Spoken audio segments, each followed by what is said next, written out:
Hey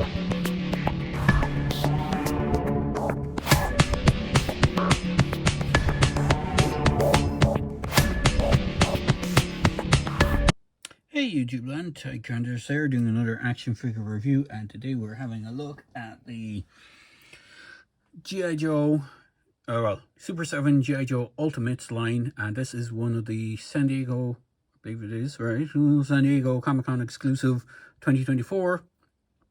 This is Cobra Mortal. Now they did two San Diego Comic-Con figures for the G.I. Joe line, I think, that were exclusive. There was Mortal, which is one, and there was a Zartan.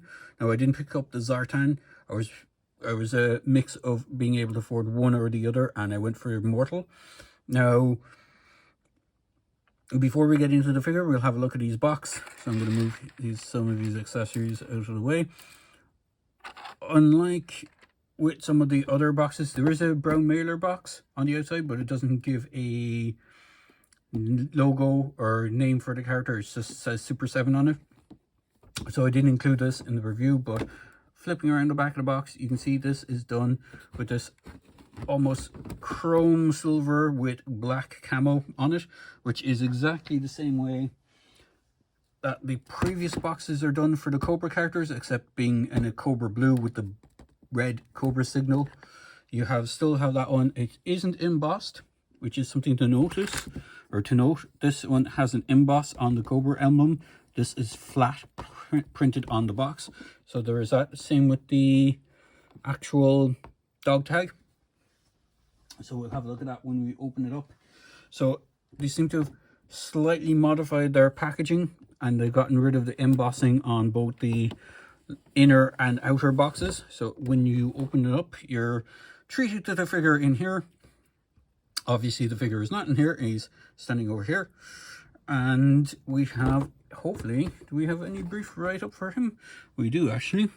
So, and I can't read any of that because it's all in Spanish, or, well, it's Portuguese. He was originally Argentinian.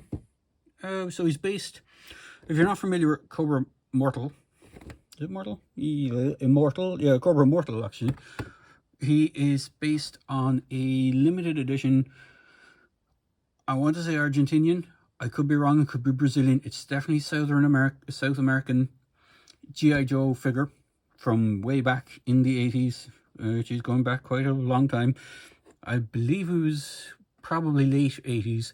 So what they tended to do a few times is they would use the existing G.I. Joe molds, repurpose them, redeco them. They were still part of the G.I. Joe official line down there, but they were recolored as new characters. So this is exactly what they did.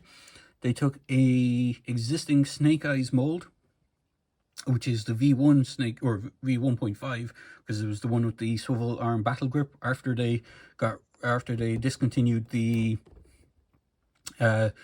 straight arm ones, and they repainted it in a chrome. It was actually done in chrome, which this isn't. It would have been nicer if this was chrome, but it isn't. I can forgive it for not being chrome. It makes it way harder to take photos of it if it's chrome. I know people were mental over the Silverhawks not being chrome initially, and then they did a chrome run. I don't think it's going to be the same case for this guy, because he's such a niche character. So I don't think he's going to get a later chrome release. But this guy is El Enemigo, Cobra Mortal, Nombre de Archivo des... I'm not even going to bother trying to do this. What I'll do is I'll put a close-up of the image of this thing, because I cannot for the life of me read out everything and butcher it horribly for people watching it.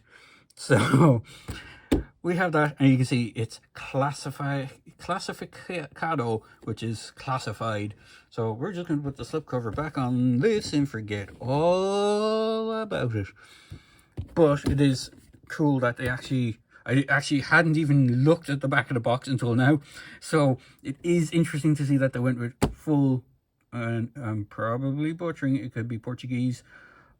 I'm not great with languages. So it's either Portuguese or Brazilian Portuguese, or it's Spanish. I've a feeling it's on the Brazilian side of things. I could be wrong, but it is that. So we'll take a quick look at the figure and we'll continue from there. Woo. So, having a better look at this guy, I suppose the best way to start this one off is just doing a comparison straight off the bat, because, as I said, it is essentially, for the most part, this guy.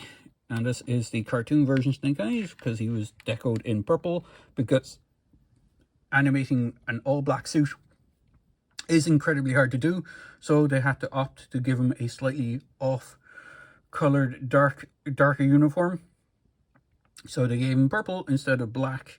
Later on, they kind of gave him a grey suit when he got his V2 look, with the kind of knight-style visor. When they reintroduced that, they kind of made his cartoon version more grey to simulate the black suit that he was more iconically known for. But this is rabbiting on about Snake Eyes and not El Enemigo or Cobra Mortal. And I think when I was putting the pictures up on Instagram of this guy, I misprinted him as Immortal, because I believe there was another Cobra agent called Immortal, and it's actually slightly different. He's again a Snake Eyes repaint, but it's a different style of Snake Eyes repaint. So for those of you who follow me, for those few who follow me on my Instagram and on my YouTube, I apologize not in advance, but I apologize post haste. So we'll grab one of his accessories off and we'll go through his plethora of accessories. So he comes with a backpack. This backpack isn't new. As I said, all these stuff is reissued. So this is the Duke backpack. So it came with the V1 version Duke, or the Ultimates version Duke. You see, it's exactly the same. Only difference is it has a nice bright silver. It almost looks like a survival blanket. You know, those like things for keeping heat in for people who get for people who go mountain climbing, get lost. It's like a survival blanket. He has a shovel, or a utility tool, with a silver shovel and handle, whereas the one on Duke has a brown handle. This one has a black handle. It's the silver bucket. The rest of it's done just in black with a few bits of black paint apps on it. His other use is this laser pistol. This again comes directly from Snake Eyes. Snake Eyes is one, if you're wondering, the Snake Eyes one is slightly more grey. I'm not sure if that's coming across on camera. The Cobra Mortal one is straight up black. So it is a really nicely sculpted pistol. It is designed to look like the one that Snake Eyes used in the cartoon show, at least for his first iteration. Later on, I think he used the standard one of these, which is the laser rifle, and he would have a sword, because by that stage he had become known as the Ninja Commando as opposed to just the Commando.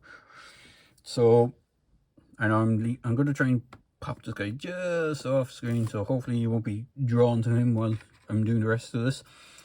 His next accessory is this Drakenhof style rifle.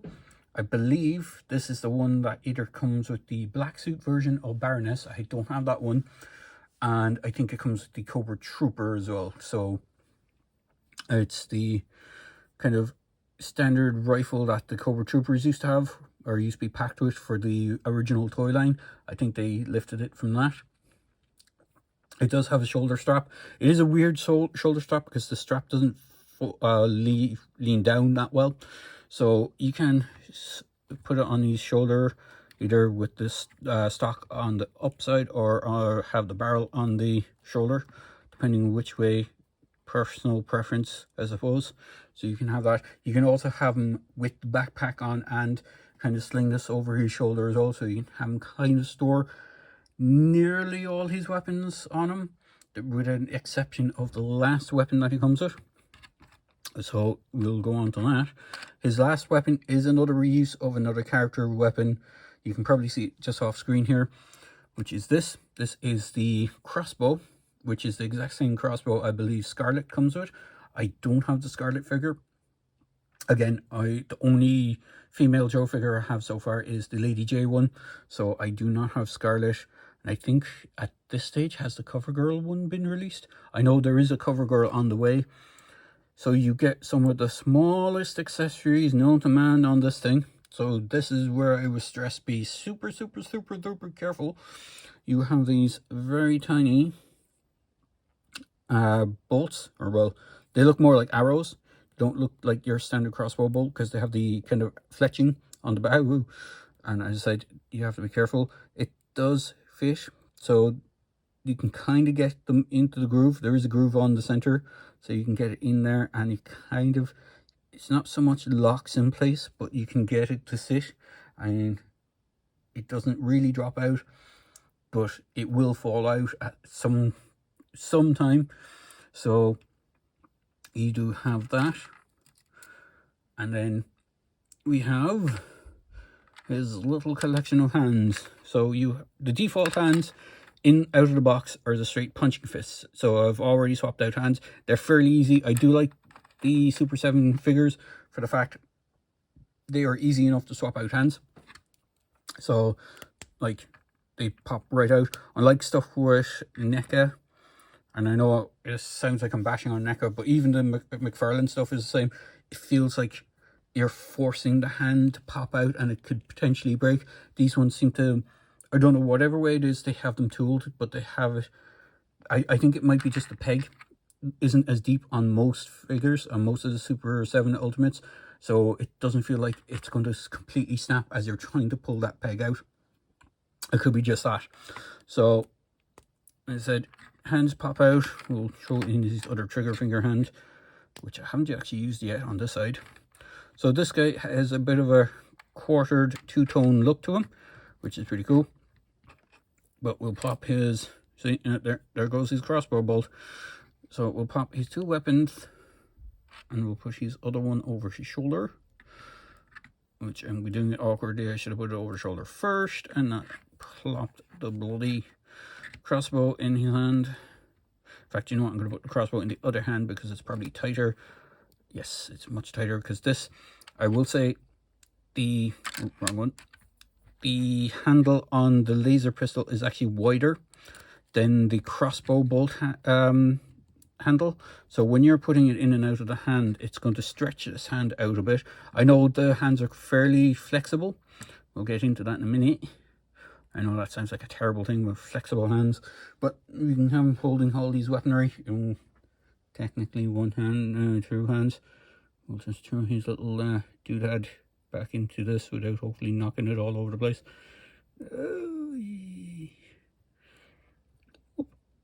You get the general idea. So you can actually have him multi-armed, armed to the teeth, whatever way you want to go. Now, he does come with 2 additional bolts for the crossbow. They are exactly the same. All 3 are identical. This is the downside of it. He does not have any place to store. He does have no places to store these little extra pieces, let alone the ones. It would have been cool if you could kind of attach them onto the crossbow, kind of like how Zartan, or not Zartan, Storm Shadow's arrow or composite bow had storage for putting the spare arrows onto it. So instead of actually having to reload from a quiver, he would just pull one out from the storage that was on either side.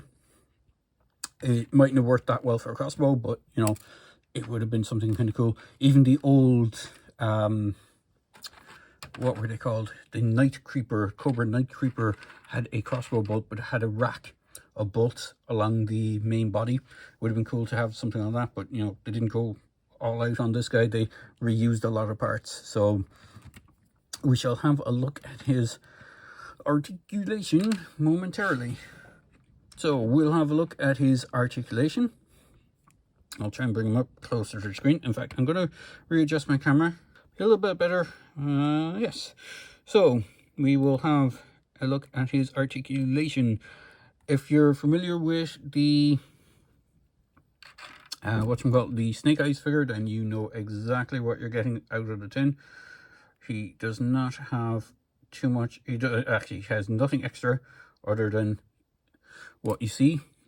It's mainly just down to paint apps is the main visual differences. Now I will say there's one point on this guy that is very tight. I don't want to over stress it yet until I can loosen it up a bit.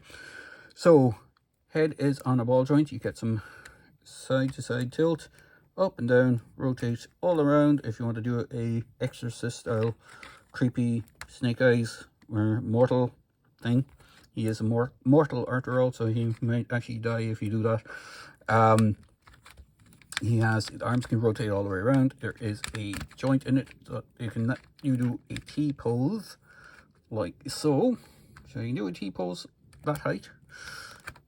He has upper bicep swivels, which gives you a range of movement. You can actually rotate all the way around if you get them out of the way properly. You can do a full rotation. You have a single jointed elbow with a swivel. You have a swivel wrist, and depending on which hand you have in his, do they both have the same? Yeah, actually they all have the same hinge, I think, actually, but on some of the other figures they have a up down instead of side to side. But you have that. He does have a waist swivel, but I would stress not over stressing this part because of the way he's constructed. He does actually have a ab crunch, but you're not going to be able to utilize it that much. And again, and it's another issue that I would stress not to over stress, or stress, not over, point out that you don't want to be over stretching it. So these straps that run from his belt all the way up his shoulders, they're held in place up here by the top of his shoulder by these pauldrony things, or whatever you want to call them. I know there's probably a specific name for them. The strap goes all the way down to the front of the belt. There is no belt buckle or anything like that. These are glued in place here. If it wasn't glued in place down here and you could move the whole torso with this, it would make sense. But whatever way they design them, this does not move with the torso. That would alleviate some of the stress. So if you were to overstretch this, I believe this is the same on this Stalker figure. Again, another one that's been released I haven't got. I'm really far behind on the Ultimates figure line because I can't afford them at the moment. They're quite a pricey thing. They're nearly when you factor in import fees and everything for here in Ireland, they're about $55 US.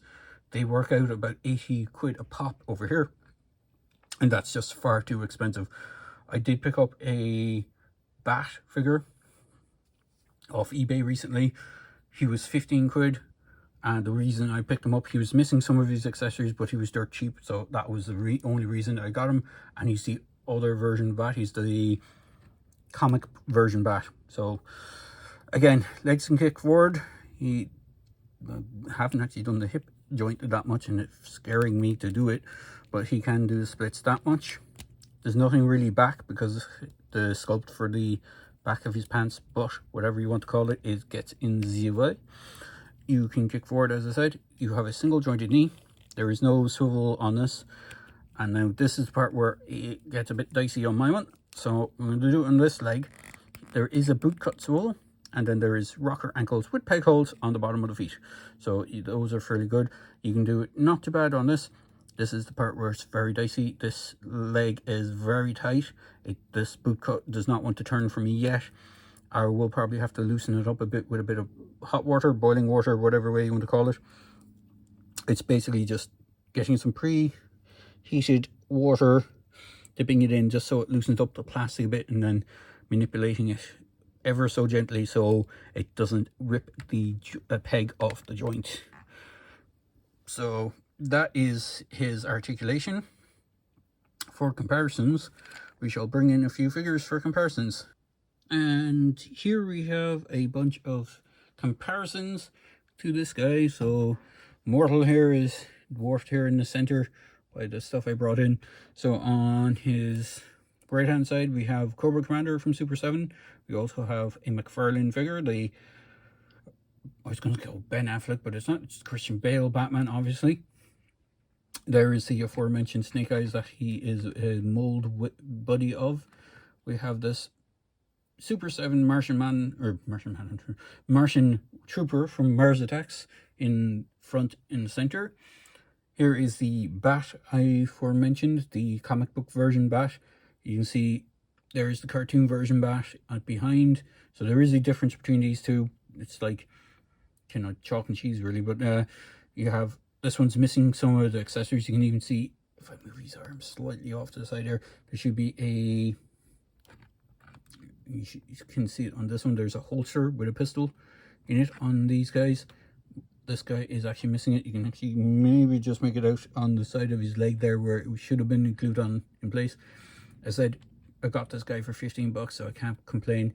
He has all his hands, he had, well, all these alternate hands, and he has his backpack with alternate weapons. He just doesn't have some of the more iconic comic booky stuff.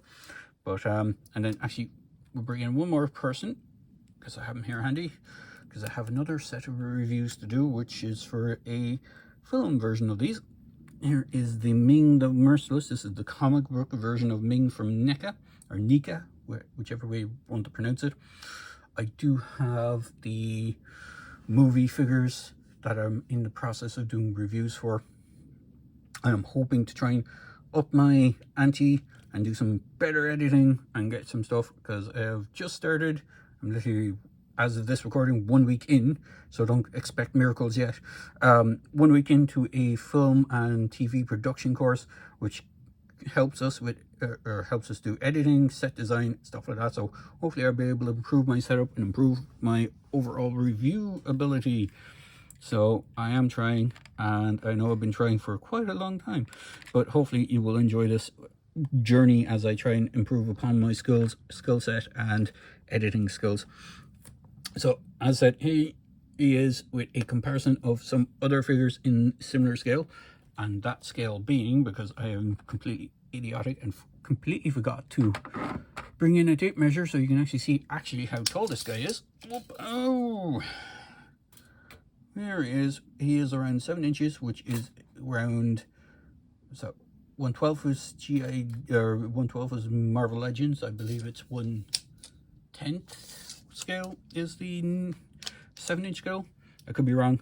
I'm pretty sure it's 1/10, but you have the general idea of how big and tall, well, how tall he is.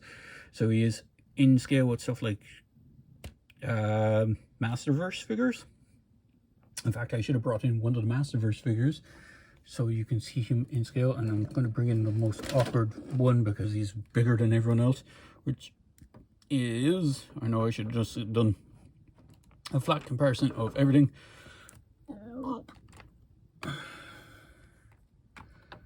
Make sure move, Snake Eyes, don't fall over. That is the one thing I will say about these guys. Over time, some of the joints tend to get loose, and I know people bashed on Super 7 going, oh, they're loose straight out of the box. Well, sometimes they are, sometimes they aren't. Over time, the figures' joints will get loose. That's the same with any company, so just bashing them straight out for that is kind of naysaying. But I know they tend to have a bit more of it going on than others. So here he is next to Master, can you even see him? You can. Masterverse, or New Eternia 2-Bad. Now 2-Bad is technically bigger than a standard 7-inch figure. I think, as you can see, standard 7-inch, most of the Masterverse figures tend to be up to here on them anyway. But overall, you kind of get the general gist of how tall this guy is. So, Cobra Mortal, is he worth it? It's a hard... He's an easy pass, to be fair. He's just a reuse and repaint. He's... For nostalgia, he doesn't really have nostalgia. He's more for... I wouldn't say not to get him, but if you're a fan of G.I. Joe and you know the lore and history behind him, then he is not a bad figure to get. If you were to get an original version, and I'm talking way back with the O-ring scale version of him, you're looking at a ridiculous amount of money, because those figures, I'm not sure even if the chrome on them were kind of one of those things that broke easily, because, you know, I think he might have suffered from gold plastic syndrome, or except chrome plastic syndrome in his case. I could be wrong, but the figure himself was, because it was limited to South America, he's harder to get than a standard G.I. Joe figure, and they go for big bucks. And I'm talking about the original figures now. They don't have anyone nearby that will replicate what I'm trying to talk about. Like, I know this is more modern, but these 3 3/4 inch scale figures, the original version of Cobra Mortal goes for a silly amount of money. You're almost talking damn near US flag style pricing, depending on how, if he's like mint and has all accessories, etc. I know vintage G.I. Joe figures have been climbing in prices. In fact, the original Snake Eyes figure is now going for well over 100-ish quid, $100 more even. So it depends on how much you're willing to pay for an original, whereas this guy's a fraction of that cost, but he's still expensive, don't get me wrong, and he's a bit of a niche figure. I do love his deco. That's, as I said, I know people were saying that the chrome would look really cool on him. For a photography kind of standpoint, I prefer the flat silver, because you're not having to fix stuff in post, as they call it, with trying to edit out your face being with a giant camera in front of him while they're trying to take photos of him. So there is that. But all in all, he's a good figure.